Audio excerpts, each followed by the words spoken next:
It was a Saturday night, one of those ordinary evenings where nothing special is supposed to happen.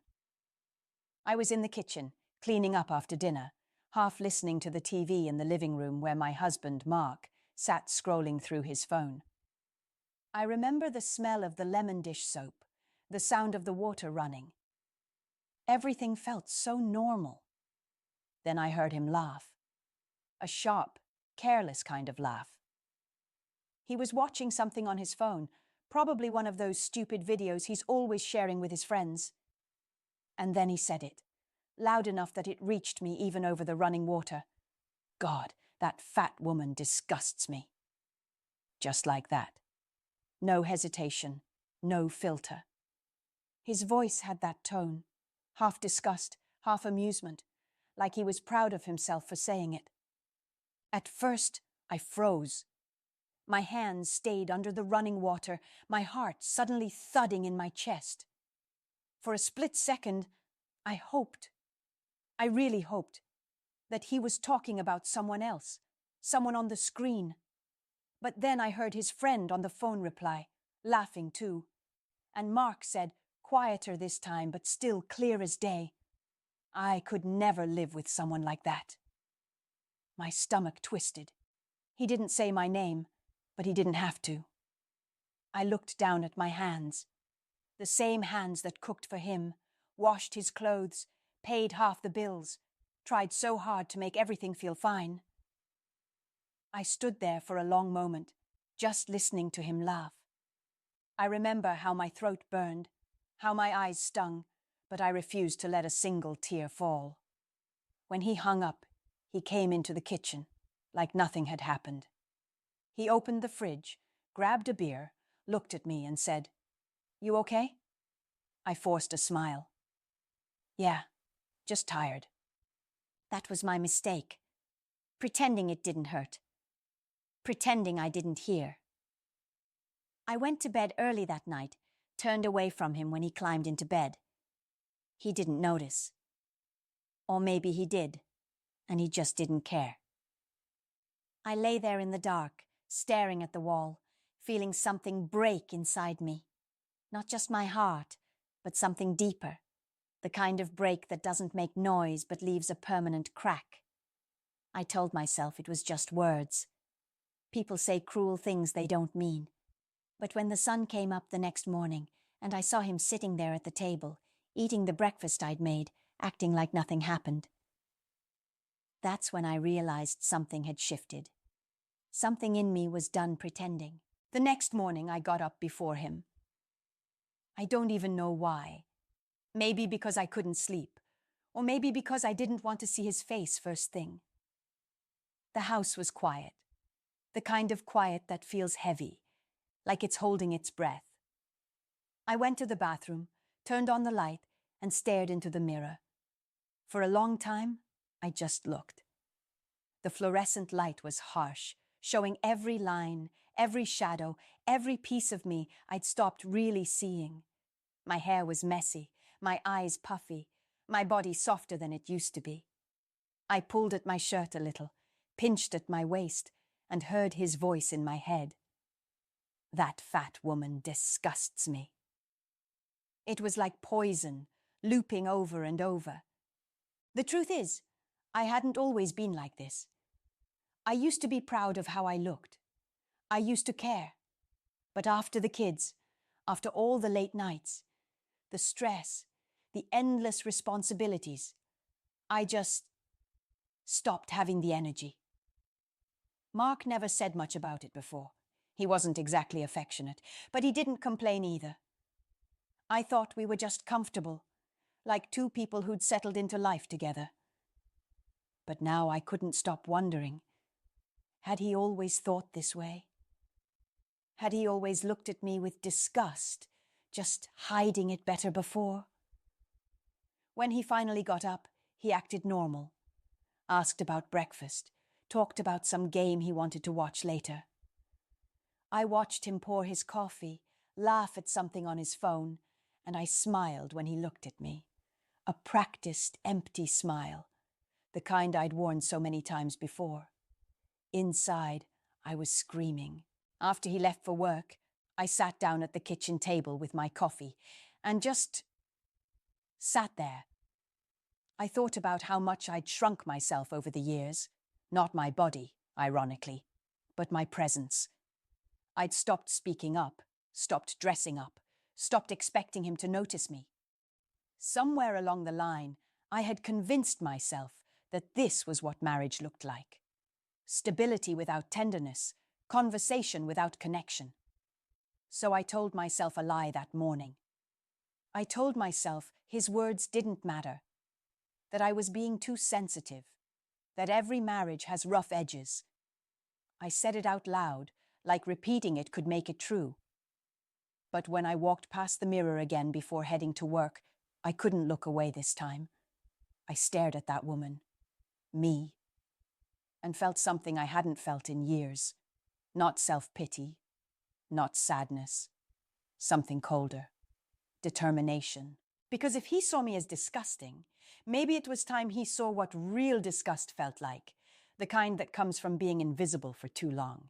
That week, the house felt like a stranger's place. Everything looked the same beige walls, the same dishes stacked by the sink, the same tired routine. But something invisible had shifted. The air between us had weight. We still had dinner together, like we always did. I cooked, he ate, and we talked about nothing. Or rather, he talked, and I listened. About his work, about sports, about how the guys wanted to plan a fishing trip. I nodded in the right places, smiled when he expected it. But inside, my thoughts were loud, buzzing with questions I didn't dare say out loud. How long has he felt that way about me? Does he even love me anymore? Did he ever? One night, while we were eating, he looked up from his plate and said, "You've been quiet lately." I swallowed a mouthful of food that suddenly felt like sand. "Just tired," I said. He nodded, not pressing it. He never did. That was the thing about Mark. He noticed when things were off, but he never wanted to deal with them. Easier to let everything slide back into silence. After dinner, he'd go to the living room, turn on the TV, open another beer. I'd clean up, wash the dishes, and catch my reflection in the window over the sink, that same faint outline of a woman who'd become background noise in her own life. One evening, I caught him staring at his phone again, smiling, that same sly smile I'd seen the night he made the comment. I asked, trying to sound casual, "Who are you talking to?" He looked up, surprised. "Just Mike. Why?" "Just wondering," I said, wiping my hands on a towel. But the way his eyes flicked down, how quickly he turned his phone over, I knew that wasn't the truth. Later that night, when he was asleep, I sat on the edge of the bed and looked at him. His mouth slightly open, his hand draped over his stomach. The same man I'd once thought I couldn't live without. I used to find comfort in that face. Now, all I felt was a dull ache. I went to the bathroom, turned on the light, and stared into the mirror again. I wasn't crying. I just looked at myself and thought, he doesn't even know who I am anymore. And the truth that scared me most was, maybe I didn't either. The silence between us wasn't peace anymore. It was the sound of something dying slowly. That's when I decided I wasn't going to wait for him to notice what he'd done to me. I was going to change. Not for him, not to make him eat his words, but because I was tired of living small. I just didn't realize then how much that change would shake our entire life apart. It started quietly. No big declarations, no dramatic "I'm changing my life" moments. I just woke up one morning, looked around, and decided I wasn't going to keep living like a shadow. The first thing I did was sign up for a gym. Not one of those fancy ones where everyone's already fit and perfect, just a small local place a few blocks away. I remember standing in front of the mirror before going that first day, nervous, tugging at my old t-shirt, thinking everyone there would stare at me. But no one did. Everyone was just trying, sweating, struggling, pushing through. It felt real. I started walking home after workouts, headphones in, feeling my lungs burn, my legs ache. And for the first time in years, that pain felt good. It was mine. At home, I didn't say a word to Mark about it. For the first couple weeks, he didn't notice, or maybe he didn't care. Then one night, he asked why I was coming home late. I joined a gym, I said casually. He looked up from his phone, eyebrows raised. Since when? Since last week. He smirked a little. What? Trying to get your beach body back? The words hit like a slap, but I didn't flinch. I just said, no, trying to feel like myself again. Then I walked away before he could say anything else. That night, for the first time, I slept without turning toward him. Weeks passed, and I started changing. Inside first, then outside. My clothes began fitting differently. My face looked sharper, my eyes clearer. But more than that, I felt lighter in ways that had nothing to do with weight. I started going out on weekends with coworkers, laughing again, remembering how it felt to have my own life outside of being Mark's wife. He noticed eventually, but not in the way I hoped. One evening, I came home late from a walk, and he was sitting on the couch, arms crossed. Where have you been? Out, I said. Out where? Just walking. Why? He stared at me for a second too long. You've been different lately, he said. Distant. I wanted to laugh at the irony. Distant. I'd been sitting right beside him for years, and he hadn't really seen me once. But now that I was pulling away, suddenly he felt it. I'm just trying to take care of myself, I said. Yeah? You sure it's not for someone else? That's when I realized something. He wasn't just mean, he was insecure. The same man who'd called me disgusting now couldn't stand the idea of me feeling good about myself. I didn't answer him. I just looked at him calmly and said, if it was for someone else, maybe that'd say more about you than me. He didn't speak to me the rest of the night, but I didn't care. For once, his silence didn't scare me. It felt like freedom. I was changing, but not the way he expected. Not into the woman he wanted me to be. I was becoming the woman who didn't need him anymore. It was a Friday night when I heard him. I wasn't even trying to listen. I'd just gone into the hallway to grab my laundry when I caught his voice from the living room. He was on the phone again, half laughing, half whispering in that tone he uses when he's showing off. At first, I thought it was work stuff. But then I heard my name. Yeah, she's been going to the gym, acting all confident lately. Pause. No, man, I'm not worried. Let her have her little moment. She'll get over it. Another laugh. I mean, come on. She can try all she wants, but she's still the same woman underneath. You know what I mean? I stopped breathing for a second. I don't know what hurt more, the words or the tone. That careless, smug tone, like my effort was a joke, like I was some bored wife playing pretend. I should have walked away, but I didn't. I stood there, frozen, listening to him keep going.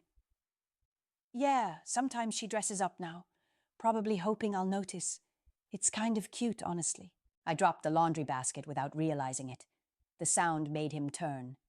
His face went pale when he saw me. Hey, he said, trying to sound casual. I didn't see you there. I just looked at him. Who were you talking to?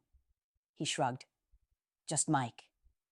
Right, I said, my voice flat. And what were you saying about me? He smirked like I was being dramatic. Oh, come on, don't start. We were just joking around. Joking, I repeated. About me? He rolled his eyes. You're being too sensitive again. You always do this. That phrase, you always do this, was like gasoline on a fire. I felt my throat tighten, my hands shaking, but this time I didn't swallow it down. You humiliate me behind my back. You call me disgusting. and I'm the sensitive one," I said quietly, trying to keep my voice from breaking. He sighed, rubbed his forehead like I was a child throwing a tantrum.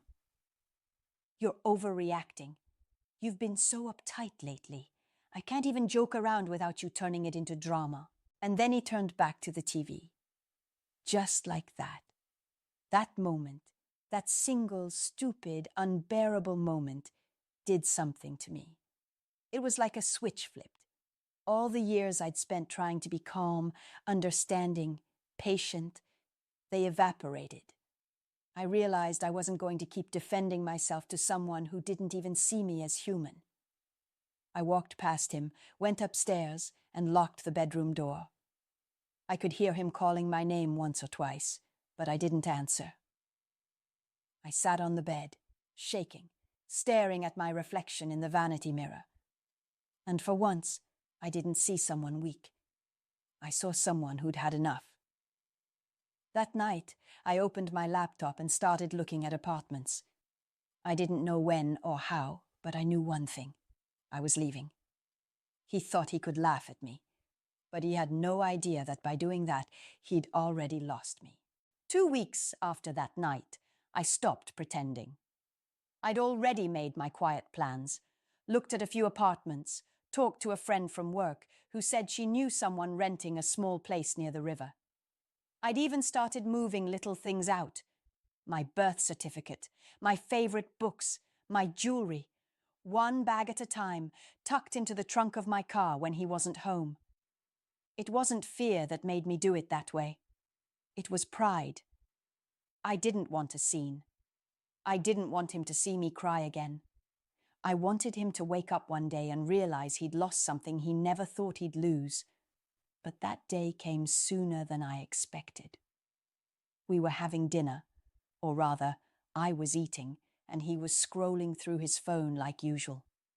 The sound of his chewing and the clicking of his screen filled the silence. I was halfway through my plate when he said, without looking up, "You know, you've been acting really cold lately. It's getting old." I set my fork down. For once, I didn't try to keep the peace. I looked at him, really looked, and saw a man who thought he was untouchable. "You know what's getting old, Mark," I said quietly. "The way you talk to me, the way you look at me, the way you make me feel like I should be grateful just to exist near you." He frowned, finally putting his phone down. "What are you talking about now?" "You called me disgusting," I said, my voice shaking but steady enough.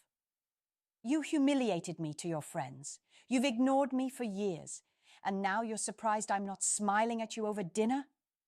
He laughed, that short, bitter laugh I'd grown to hate. "Oh, come on. You're still on about that. I didn't mean it. You know how people talk." "No, I don't," I said, "because decent people don't talk that way about someone they supposedly love." He opened his mouth to argue, but I didn't give him the chance. "I'm leaving, Mark." That shut him up. His eyes widened, then narrowed. "Leaving? What the hell are you talking about?" "I've already found a place," I said. "I've been moving my things. I'm done." He laughed again, but it sounded different this time. Nervous, disbelieving. "You're not serious." "I am," I said. "And before you ask, no, it's not for anyone else. It's for me. Because I'm tired of shrinking myself to fit next to a man who doesn't even see me anymore." He stared at me for a long moment. Then his face hardened. "You'll come crawling back," he said. "You won't make it on your own."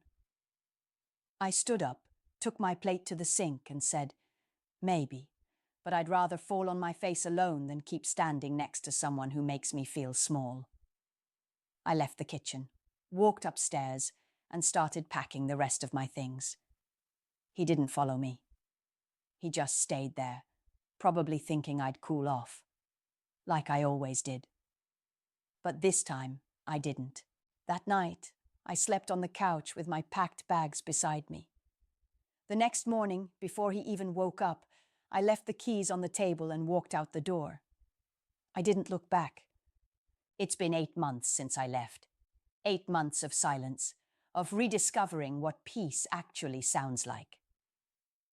The first few weeks were hard, I won't lie. There were nights I lay awake in my small new apartment, surrounded by half-unpacked boxes, wondering if I'd made a mistake. The quiet was almost unbearable at first. No TV humming in the background, no footsteps upstairs, no clinking of dishes from another room. Just me and my thoughts. But then something strange happened. The quiet stopped feeling like emptiness. It started feeling like freedom. I began building little routines for myself. Morning walks by the river, weekend coffee at a tiny cafe near my building, phone calls with friends I'd lost touch with years ago. I started wearing lipstick again just because I liked it. I danced around the apartment while cooking dinner. I filled the space with laughter, music, and light, things that had been missing from my life for far too long. Every once in a while, I'd get a text from Mark. The first one came 2 weeks after I left. Are you really not coming back? Then another a month later, you've made your point. And later still, I miss you.